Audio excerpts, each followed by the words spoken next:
Señores, seguimos aquí hablando con nuestro invitado del día de hoy, Daniel Martínez, relativo al mercado de valores, el tema de hoy, especificando algunos aspectos relacionados a estos mecanismos de inversión que están a disposición de todos nosotros los dominicanos y que muchas veces, por desconocimiento, pues obviamos respecto de nuestras decisiones en el día a día de cómo invertir nuestros ingresos. Daniel, síguenos hablando un poquito de este tema antes de adentrarnos en la manera en que podemos vincular, la manera en que esta iniciativa, esta estructura se puede traspasar a las inversiones que se dan en los ámbitos tópicos de nuestro programa, que son combustible y energía. Claro que sí. Continuándolo con lo que mencionaba, luego de ya que operara a través de leyes ya y reglamentos por parte de la superintendencia, ya sí voy a describirte un poquito cómo funciona. Tenemos, y los participantes, tenemos puestos de bolsa, que son la primera, digamos que luego del inversionista, es la primera etapa donde se originan las inversiones, porque cada inversionista debe ir a un puesto de bolsa para primero buscar asesoría de qué tipo de producto le interesa y luego que este puesto de bolsa pueda mostrarle qué hay disponible en el mercado.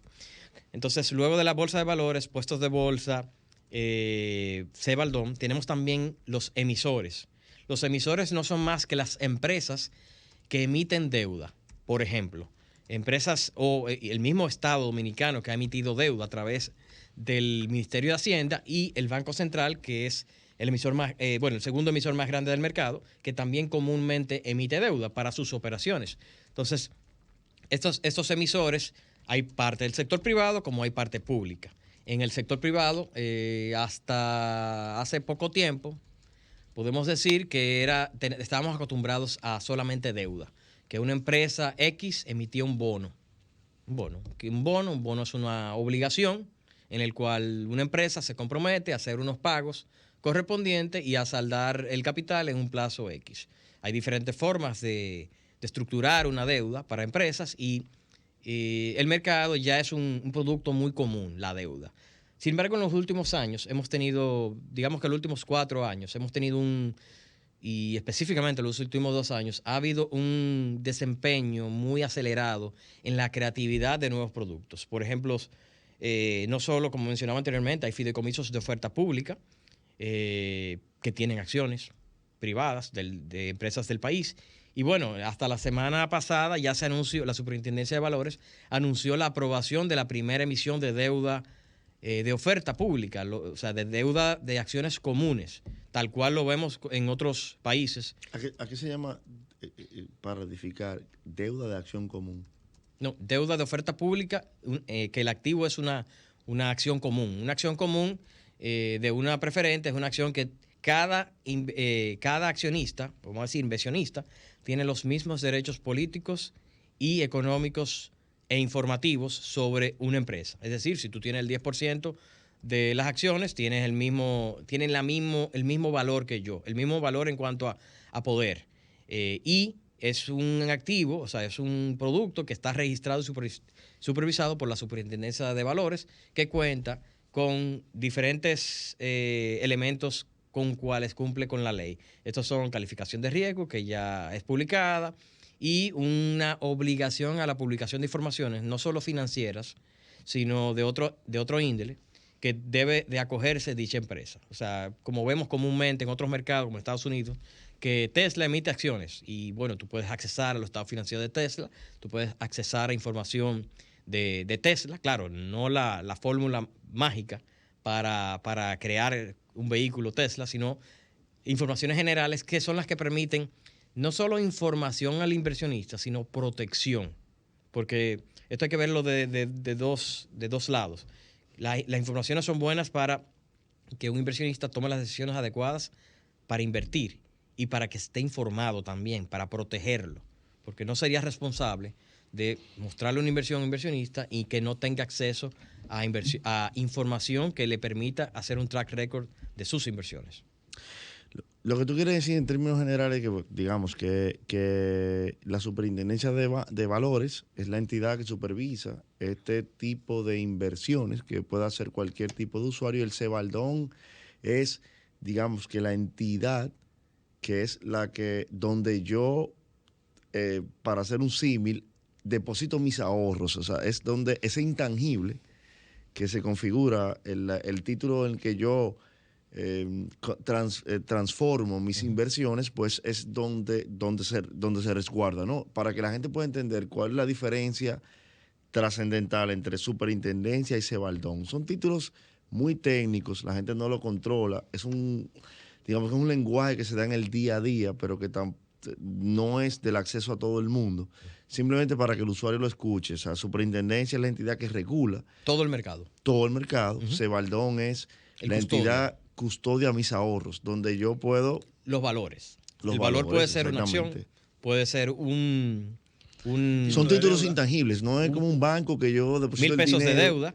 Es desmaterializada y es digital. Todo es digital porque obviamente en tiempos anteriores, como vemos el mercado de valores, nació hace más de 200 años. Imagínate en Londres, donde antes un bono era un papel grande y cada vez que el emisor pagaba, vamos a decir que el interés, que es el cupón, se desprendía un papelito.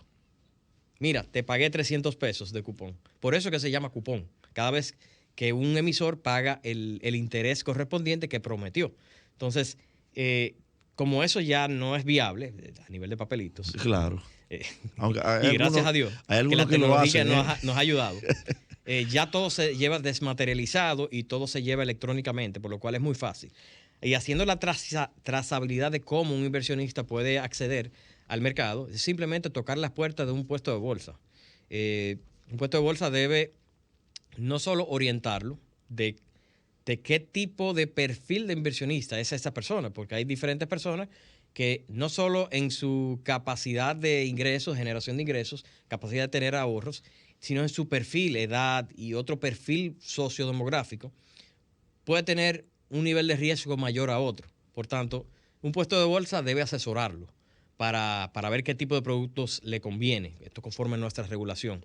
Entonces, luego de que el inversionista se decide por un producto, ya el puesto de bolsa debe de orientarlo y ayudarlo a, dependiendo del tipo de producto que elija, ya crearle las cuentas. Por ejemplo, en Cebaldón se le crea una cuenta bajo ese puesto de bolsa y ahí se resguarda toda la inversión y toda la documentación de sus inversiones.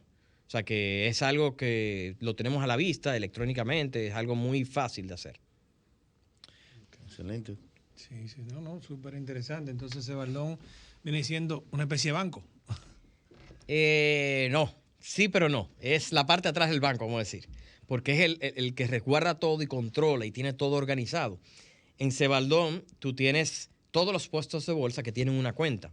Y si Ignacio va a un puesto de bolsa X y abre una cuenta y va luego a otro puesto de bolsa y abre otra cuenta, él no puede...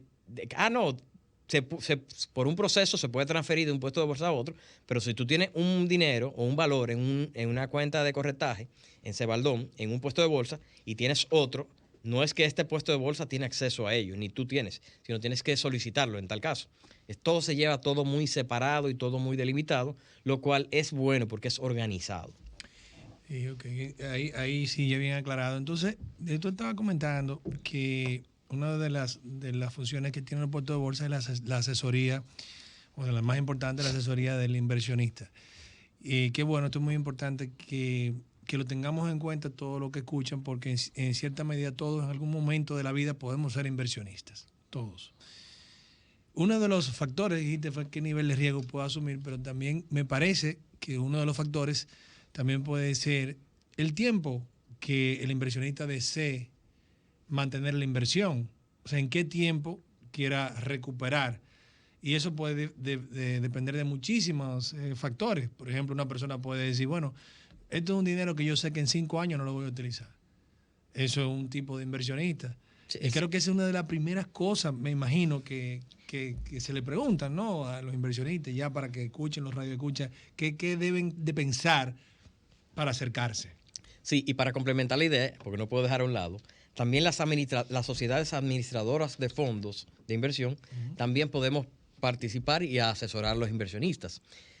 Okay. Y Bueno, y como tú dices, todo es un perfil del inversionista. En la palabra perfil del inversionista hay mucha información detrás de cuál es el plazo de inversión deseado por el inversionista, debe entenderlo, cuál es su capacidad de generación de flujo, la edad, pues, no es lo mismo el perfil del inversionista de un muchacho de 20 años que de un señor de 60, 70 años que ya tiene una perspectiva de sus inversiones diferente. Tal vez es más conservador. O tal vez tiene un portafolio importante que le permite poner una posición en riesgo y la otra en algo más conservador. Entonces, todo eso es vamos a decir, unos formularios que se llenan para que salga el perfil del inversionista y poder identificarlo, porque no solamente es el inversionista, es también el instrumento al cual el inversionista quiere acceder. Por ejemplo, un señor de perfil o una señora de perfil conservador no necesariamente es el mejor candidato para un producto que tiene riesgo de pérdida de capital. Entonces, en el mercado hay de todo tipo de productos. Entonces, primero es identificar el perfil del inversionista y luego asociarlo a los productos que están disponibles en el mercado.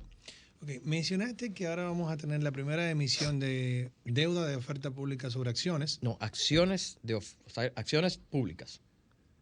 Acciones de oferta pública. Emisión de acciones de oferta pública. Sí, cuando digo acción, el término oferta pública, lo que pasa es que quiero decirlo bien correcto, aunque tenga que explicarlo, no es más que emisiones de una empresa que es regulada, que será regulada por la Superintendencia de Valores y que respetará una normativa de publicación, de transparencia, de gobernabilidad y, bueno, de abrir sus libros al mercado y a todo inversionista para que esté disponible la información y cualquier persona pueda participar en ser socio de esa empresa. Okay. De manera teórica, esto funciona como, o sea, la acción te dice, bueno, tú puedes ser accionista por X tiempo o no, o es abierta simplemente, yo soy accionista y puedo quedarme mi vida entera siendo accionista o eso depende, hay distintos tipos de acciones. Como para una persona que esté escuchando y diga, bueno, está bien, yo quisiera ser accionista de esa empresa, que si la sabes cuál es, me gustaría, si se puede, ese día cuál es, si no, no te preocupes. Sí, y me imagino que la primera. Me imagino que en el concepto pública hay también hay un trasfondo de universalidad, o sea, cualquiera puede acceder a eso, ¿no? Es correcto. Como tal. Es correcto. Antes que tú respondas eso, quisiera decir que este segmento es patrocinado por la marca de combustibles Next, te llevamos más lejos, y me gustaría que por favor te quedes con esa pregunta porque tenemos que ir a la pausa y que nos responda después. Por favor, mantengan la sintonía. Energía, combustible.